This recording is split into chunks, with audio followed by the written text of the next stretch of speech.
नमस्कार, आप देख रहे हैं द इंडिया टीवी और मैं हूँ आपके साथ सद्दाम करीमी। बिहार में जिस तरीके से असदुद्दीन ओवैसी साहब की पार्टी किस तरह से सीमांचल में अपना एक अलग मजबूती तैयार की थी, लेकिन वो 4 विधायक टूट जाने के बाद अब सीमांचल में असदुद्दीन ओवैसी साहब के लिए एक बड़ी चुनौती की लकीर खड़ी हो चुकी है। और वो जो उनकी मजबूतियां हैं सीमांचल में, उनको मजबूती दिखाने के लिए उनके लिए कहीं ना कहीं जो है बड़ी ही मजबूती के साथ वहाँ दमखम दिखाना होगा, क्योंकि लगातार इस बात को लेकर सवाल उठता हुआ नज़र आ रहा है कि जिस तरह से वहाँ पर जो उनकी मजबूतियां थी अब चुनौती भरा हो गया है सीमांचल के लिए, घंटे अपना रहे हैं। लेकिन कहा यह जा रहा है कि आरजेडी और ओवैसी का वहां पे जो है गढ़ कहा जाता है। लेकिन दूसरी तरफ अगर हम बात करें, जिस तरह से जो है सावन के महीने में जो भी बिहार में उथल पुथल हुई और सरकार बनाई गई, सब सावन के महीने में हुआ और जरा सा भी नीतीश कुमार ने भादों का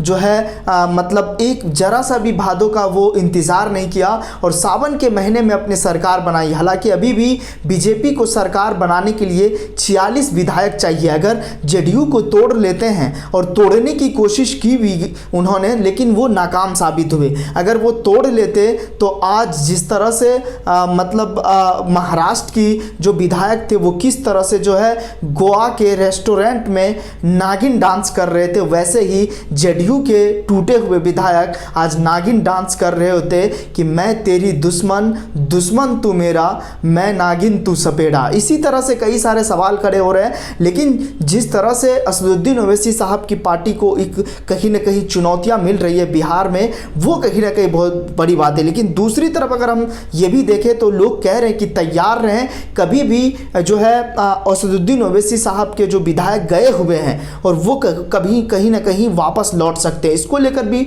बड़ा सवाल उठता हुआ नजर आ रहा है। लेकिन जो चीज़ें बिहार की राजनीति में होता हुआ दिखा, क्योंकि लालू प्रसाद यादव का एक अलग अस्तित्व रहा है बिहार की राजनीति में, और उसके बाद वही चीज़ें अब तेजस्वी यादव उनसे कहीं हटकर, यानी युवाओं को रोजगार की बात कहकर 10 लाख युवा को रोजगार देने की बात कहते हुए नजर आए और नीतीश कुमार से मिलकर उन्होंने जो सरकार बनाई, हालांकि दूसरी बार वो डिप्टी सीएम बने, इसको लेकर भी कई सारे सवाल खड़े हुए। अख्तरुल इमान ने कहा कि मुसलमानों का भी जो है डिप्टी सीएम होना चाहिए। इन सब सारी चीज़ों को लेकर भी वो मांग करते हुए नजर आए। लेकिन साफ तौर पर इस बात का जिक्र विधानसभा में भी हुआ, बिहार के विधानसभा में, कि जिस तरह से अख्तरुल इमान ने कहा कि हमारा कोई सहमति नहीं ली गई, फिर भी मैं महागठबंधन की सरकार जो बनी उनको मैं जो है समर्थन देता हूं। लेकिन ये भी सवाल करता हूं कि सीमांचल में जो पिछड़े लोग हैं उनका भी कहीं ना कहीं जो है जिक्र होना चाहिए, उनकी भी हक हिस्सेदारी की बात होनी चाहिए, उनकी भी कहीं ना कहीं जो मांगे हैं, जो चीज़ें हैं, जो गरीबी है, जो वहाँ पर जो है मुफलिसी है, वो कहीं ना कहीं दूर किया जाना चाहिए। और जो भी बजट पेश हो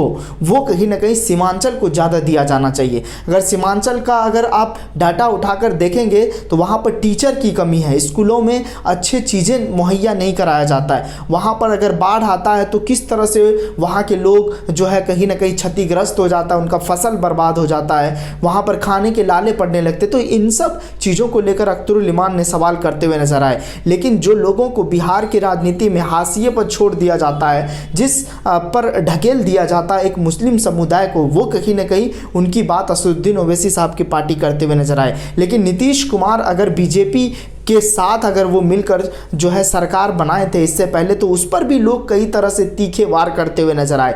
आज जिस तरह से भ्रष्टाचारी को लेकर सवाल करते हुए नजर आए, हालांकि जिस तरह से विक्रांत का आज जो है कहीं ना कहीं कई तरह से प्रधानमंत्री नरेंद्र मोदी केरल में जाकर उनकी खूबियां बताते हैं, उनके बारे में ये कहा जाता है कि अब कहीं ना कहीं जो है विक्रांत हमारे भारत देश को मिल गया है, उनकी खूबियाँ को लेकर जिक्र करते हैं। लेकिन ये भी कहीं ना कहीं बड़ी बातें हैं कि सीमांचल में जिस तरह से अमित शाह, गृह मंत्री अमित शाह का दौरा है, वो भी कहीं ना कहीं असदुद्दीन ओवैसी साहब के लिए चुनौती है। लेकिन गुजरात विधानसभा का जिक्र करें, राजस्थान विधानसभा का जिक्र करें, मध्य प्रदेश विधानसभा का जिक्र करें, तो वहाँ भी वो दमखम के साथ चुनाव लड़ने के लिए तैयार है। वो साफ तौर पर कहते हुए नजर आते हैं कि हम हर जगह से चुनाव लड़ेंगे, हम अपनी हिस्सेदारी की बात करते हैं, हम कहीं ना कहीं उन लोगों की बात करते हैं जिनकी मुद्दे को कोई उठाता हुआ नहीं नजर आता है। हालांकि मनुवादी मीडिया को लेकर भी कई तरह से सवाल खड़े होते हैं। असदुद्दीन ओवैसी साहब इस पर तंज कसते हुए नजर आते हैं। लेकिन जो बिहार की राजनीति है, जो सीमांचल का जिक्र होता है बार बार, जहां सीमांचल में 4 विधायक टूट के बाद और उसके बाद जो चुनौतियां हैं असदुद्दीन ओवैसी के लिए, वो भी कहीं ना कहीं बहुत बड़ी बातें हैं। और ये कहा जा रहा है कि कभी भी वो जो विधायक गए हैं एमआईएम के टूटकर आरजेडी में, वो तैयार रहिए स्वागत के लिए, वो कभी भी वापस आ सकते हैं। आप इस मुद्दे को लेकर क्या सोच रहे हैं, आपकी क्या प्रतिक्रिया है, आप हमें कमेंट बॉक्स में ज़रूर बताएं। आपके कमेंट का स्वागत किया जाएगा। फिलहाल इस रिपोर्ट में बस इतना ही। बाकी ताज़ा तरीन खबरों के लिए देखते रहिए द इंडिया टीवी। नमस्कार। चैनल को लाइक, शेयर एंड सब्सक्राइब करें और बेल आइकन दबाना ना भूलें।